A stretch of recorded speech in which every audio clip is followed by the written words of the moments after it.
चलो विद्यार्थी मित्रों, भाग 1 पूरो થઈ ગયો ઈ સેલ શોધવાના દાખલા। આપણે તમને કદાચ યાદ હોય તો પહેલા શરૂઆત કરી ત્યારે 4 ટોપિક લખ્યા હતા। ઈ સેલ શોધવો, પીએચ શોધવો, સંતુલન અચળાંક કેસી શોધવો અને કેડબલ્યુ શોધવો।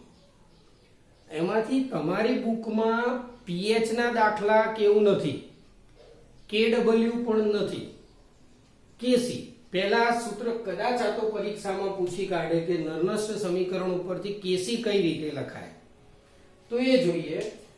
तो पहला उदाहरण चेक करी लीए के डेनियल कोस एनु सांकेतिक निरूपण आवुं हतुं Zn3 Zn2 plus Cu2 plus थी Cu माइनस आ बाजू प्लस आ रीतनु हतुं।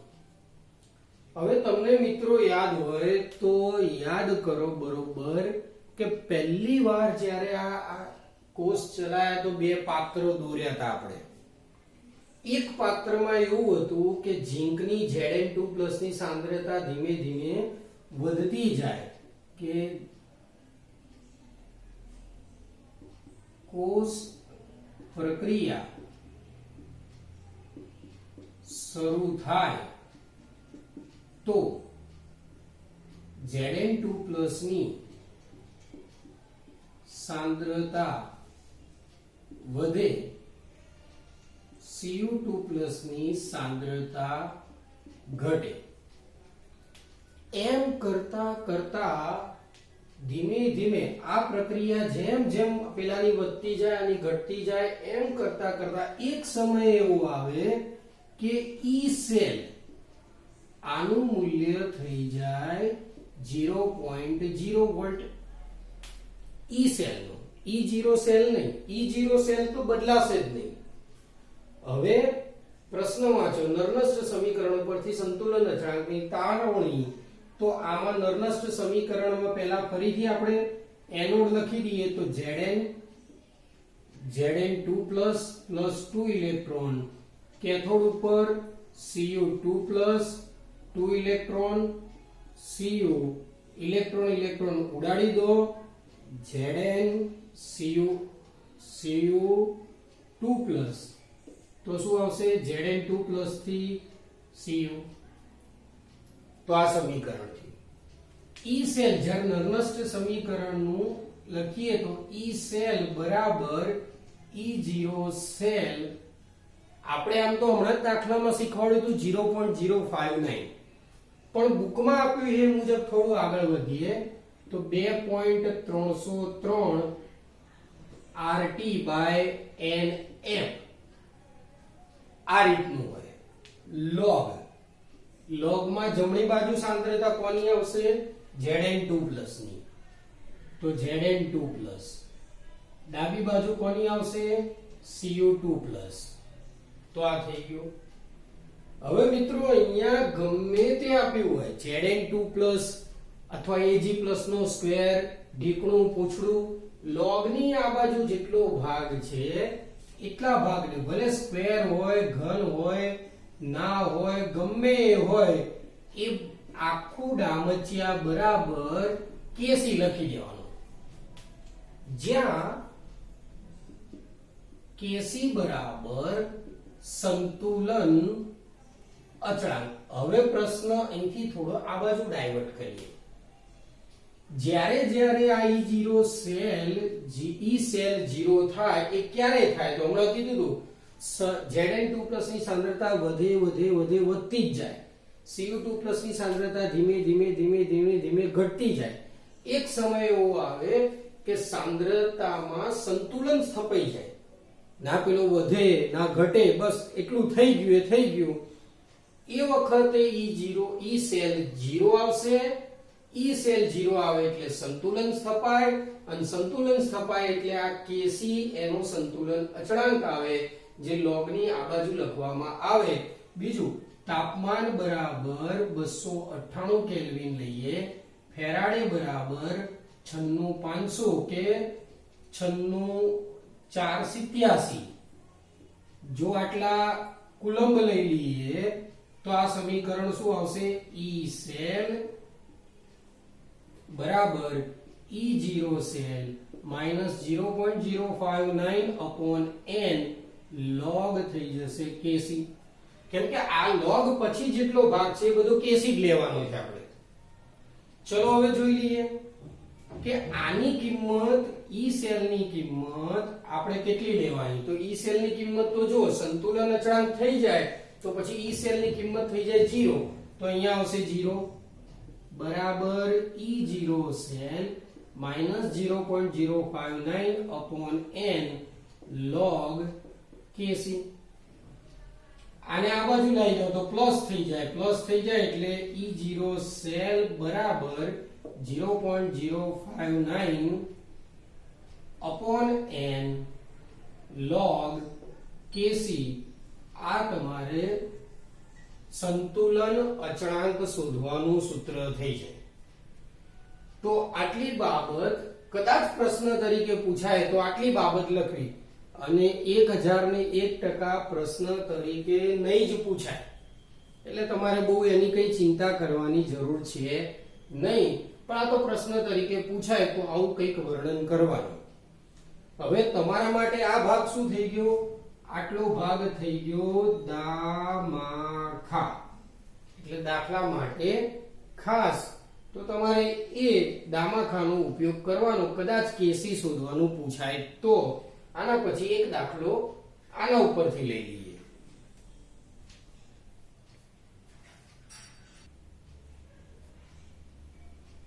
ચલો મિત્રો હવે આના પણ જેમ પેલાના બે દાખલા જોયા એમ આના પણ બે દાખલા આપણે શીખી લઈએ એક પહેલો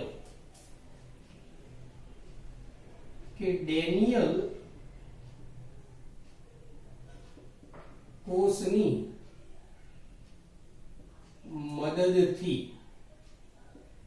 સંતુલન અચળાંક કેસી અને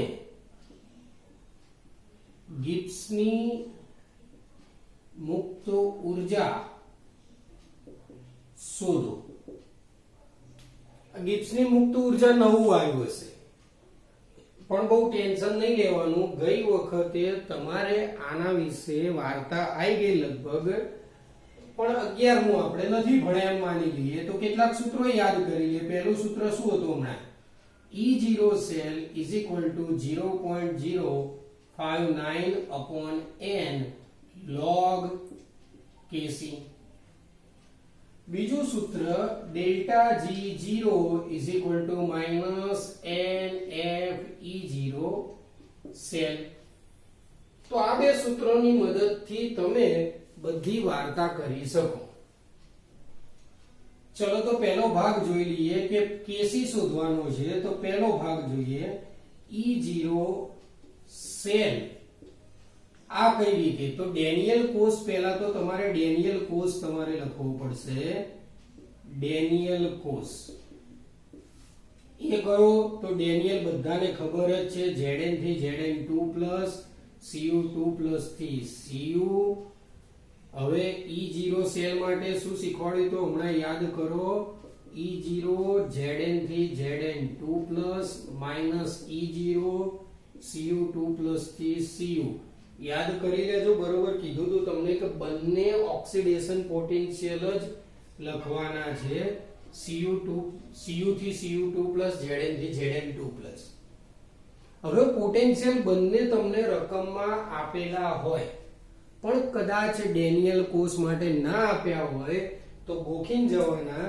આના છે લગભગ 0.76 માઈનસ આનો oxidation potential minus 0.34 0.76 minus minus plus 0.34 1.10 volt હવે મિત્રો એવું કઈ જરૂરી નહીં કે આ ગણતરી કરવી જ તમને ડેનિયલ કોષનો E0 સેલ સીધો ગોખી માર્યો હોય કે 1.10 વોલ્ટ થાય તો આ ગણતરી બતાવવાની જરૂર નહીં ચલો હવે E0 સેલ બરાબર 0.059 upon n log kc log kc મૂકીએ અહીંયા તો આ બાજુ જતું રહેશે E0 સેલ ગુણ્યા n ભાગ્યા 0.059 E0 સેલ ની કિંમત આવી 1.1 n બરાબર 2 થાય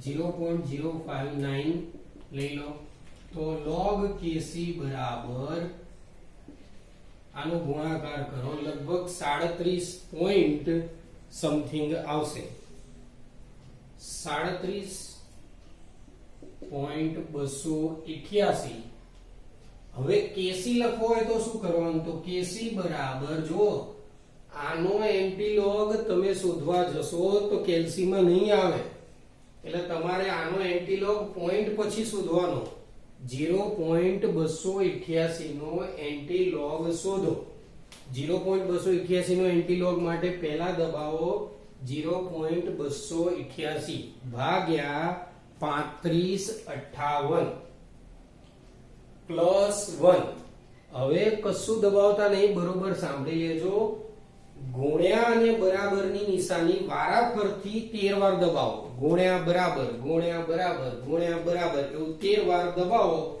તો તમને જવાબ આવશે 1 પોઈન્ટ સમથિંગ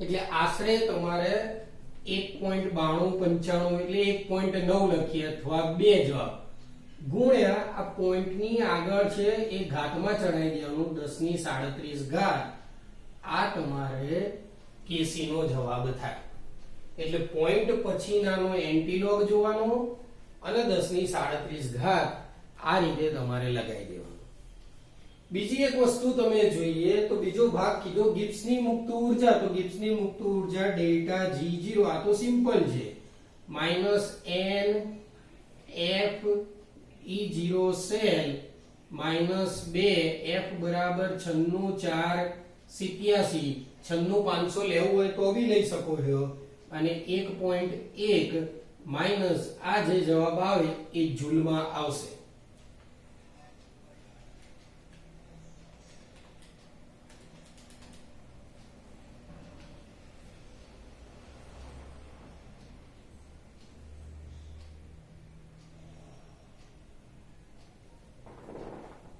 चलो 21 22 71.4 જેવો કંઈક જવાબ આવે 96500 લેવું હોય તો પણ તમે લઈ શકો છો તો આ જવાબ જૂલમાં આવે તો આ તમારે ડેનિયલ કોષની મદદથી કેસીબી શોધાઈ ગયો અને ડેલ્ટા G0 પણ આવી ગયા આને બી લખી નાખો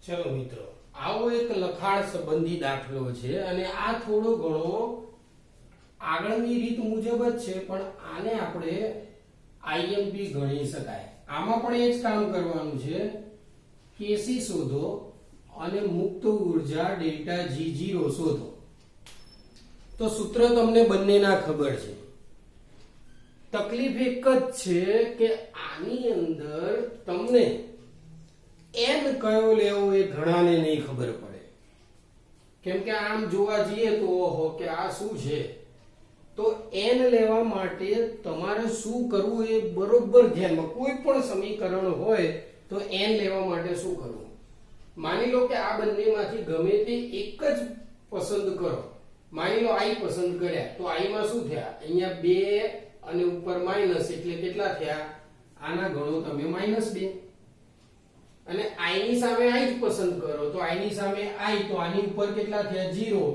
તો તફાવત જોવા જઈએ તો 2 નો ડિફરન્સ આવે તો n બરાબર 2 થઈ ગયા હવે એમ થાય સાહેબ i ને f માં બતાવો એવું તો f માં જો આ કેટલા થયા 2 તરી 6 તો આનો થઈ ગયો જવાબ 6 અહીંયા કેટલા થયા 2 દુ 4 તો આનો જવાબ થઈ ગયો 4 6 અને 4 નો તફાવત ફરી 2 નો થયો એટલે ટૂંકમાં n પસંદ કરવા માટે આ રીતે બુદ્ધિ દોડાવવાની સમીકરણ આપ્યા હોય તો ના આપ્યા હોય આપણે બનાવવાના હોય તો ઠીક છે સમીકરણ બનાવીને પણ આમાં બતાવીશ સમીકરણ બી જોઈ લઈએ.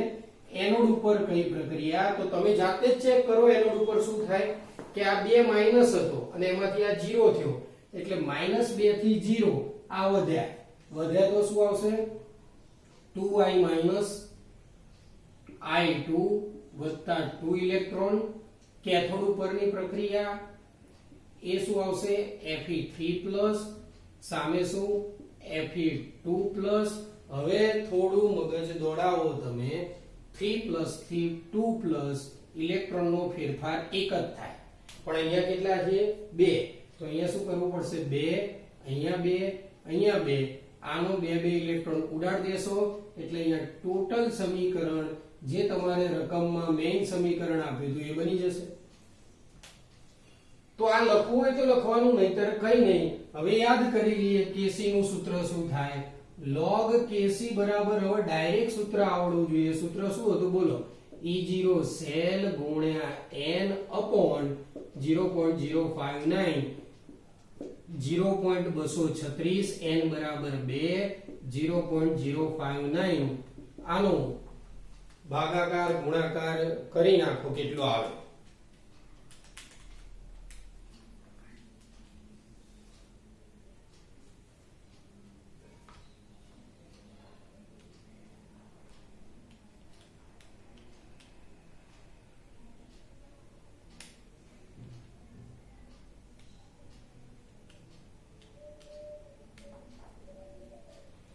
ચલો મિત્રો, લગભગ જવાબ તમારે log Kc બરાબર 8 આવ્યો હશે.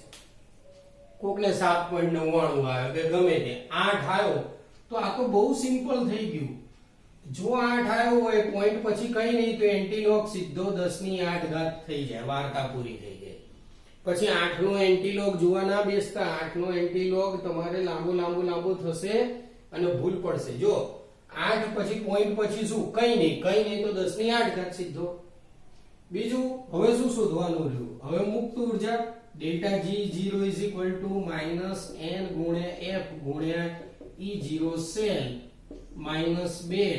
હવે આપણે આમાં 96500 નો ઉપયોગ કરીએ અને 0.236 આનો જે જવાબ આવે એટલા જૂલ.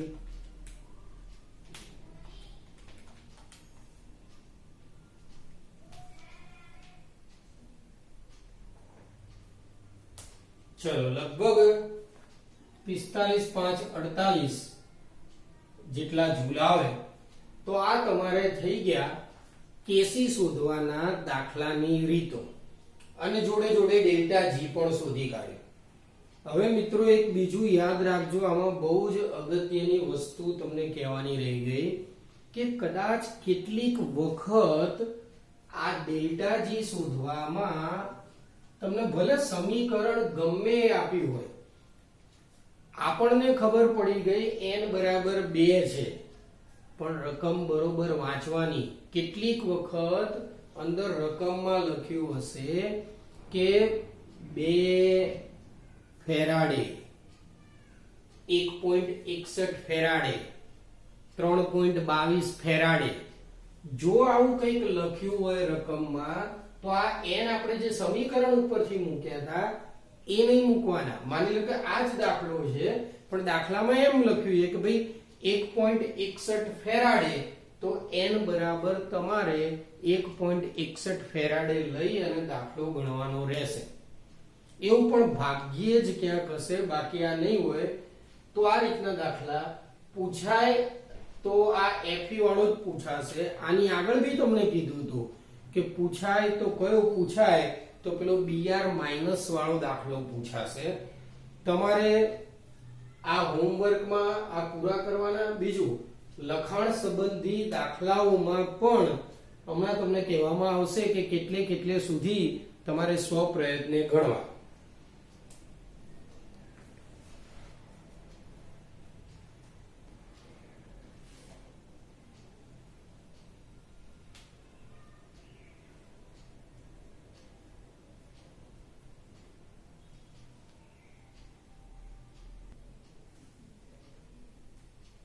ચાલો મિત્રો, લખાણ સંબંધીમાં 3.1 3.2 અને 3.3 થિયરિટિકલ છે. જેને બી આપણે EMF શ્રેણી સમજાઈશું ત્યારે એ પ્રશ્નોના જવાબ લઈ લઈશું. આના પછી EMF ને થોડું સમજાઈશું. 3.4 મો પ્રશ્ન એક લઈ લઈએ. 3.4 pH બરાબર 10 હોય તેવા પ્રમાણિત હાઇડ્રોજન ધ્રુવ નો પોટેન્શિયલ શોધો. પ્રમાણિત શબ્દ કાઢી નાખીએ, હાઇડ્રોજન ધ્રુવનો પોટેન્શિયલ શોધો. હવે પ્રશ્ન એ થાય કે હાઇડ્રોજન ધ્રુવનો પોટેન્શિયલ કયો શોધવાનો? ઓક્સિડેશન પોટેન્શિયલ કે રિડક્શન પોટેન્શિયલ? તો આમ તો એવી કોઈ ચોખવટ નહીં કરી, આપણે રિડક્શન પોટેન્શિયલ શોધી કાઢીએ. કેમ કે IUPAC મુજબ અત્યારે રિડક્શન પોટેન્શિયલને મહત્વ આપવામાં આવ્યું છે. તો હાઇડ્રોજન માટે હાઇડ્રોજન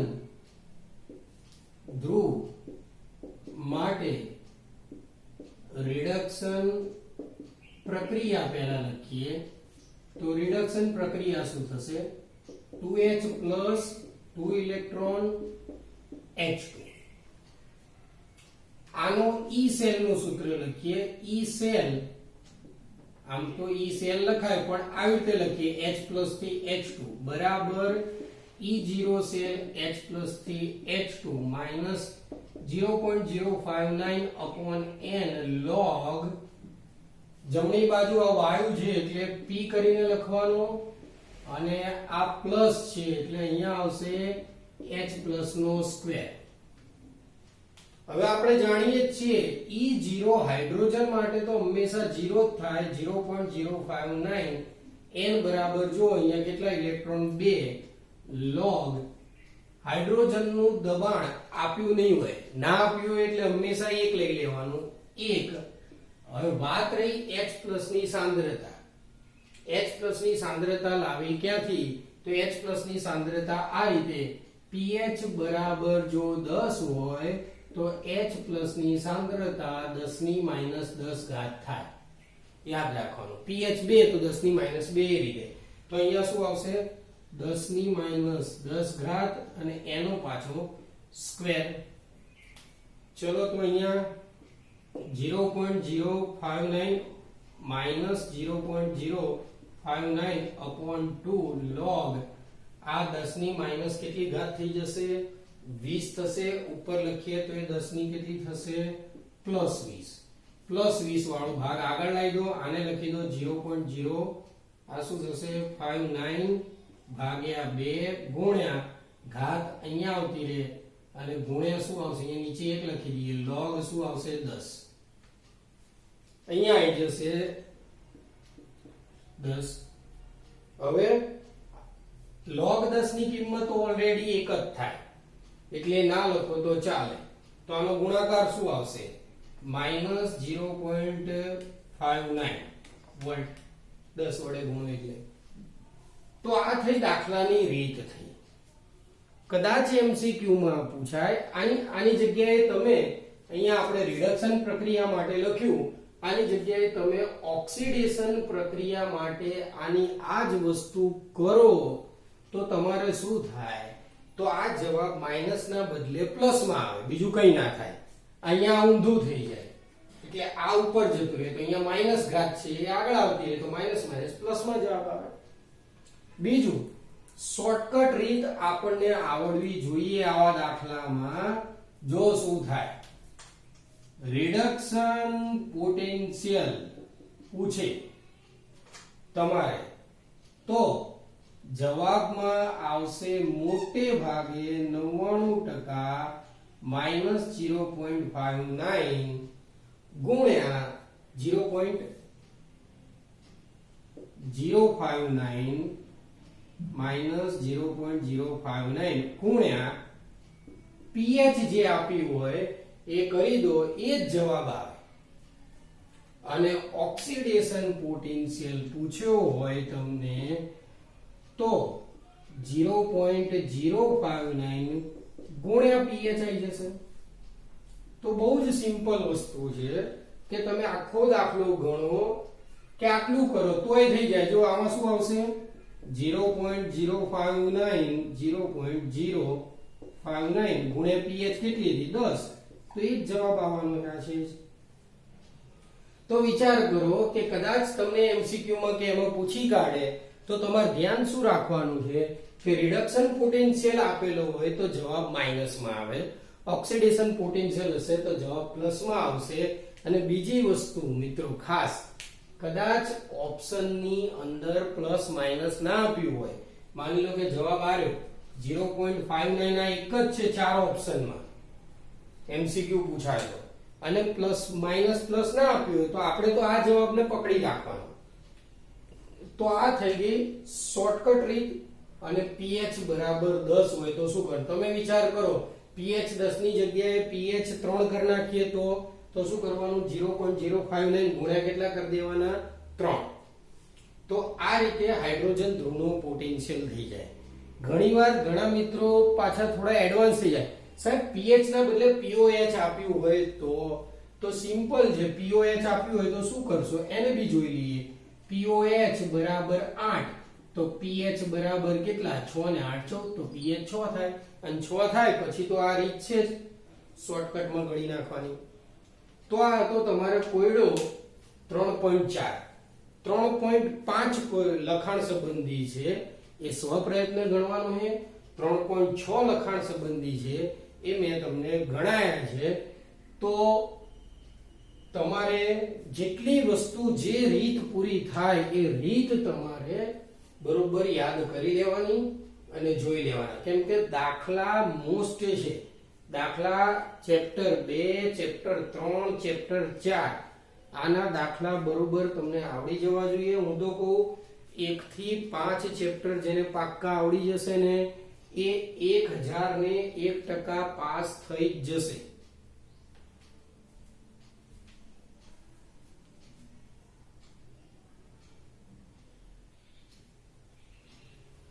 ચલો મિત્રો, હવે આ પ્રમાણે તમારું હોમવર્ક રહેશે. કોયડો 3.1, 3.2, 3.3, લખાણ સંબંધી 3.4, 3.5, 3.6, સ્વાધ્યાયમાં 3.4, 3.5. આમાં કેટલાક દાખલાઓ આપણે ગણાયેલા હશે તો પણ એ બધા આ રીતે ગણવાના, પ્લસ ગણાવેલા દાખલા તમારે 2 વાર ગણવાના. તો આ રીતે હોમવર્ક સાથે તમારે પૂરું કરવું. તો ચેપ્ટર ધીમે ધીમે આગળ વધતું રહેશે. તમારે જોડે જોડે ગણતા રહેવાનું, નહીતર નહીં આવડે. જે પણ તકલીફ હોય એ WhatsApp કે કોલ કરી અને પૂછી લેવું.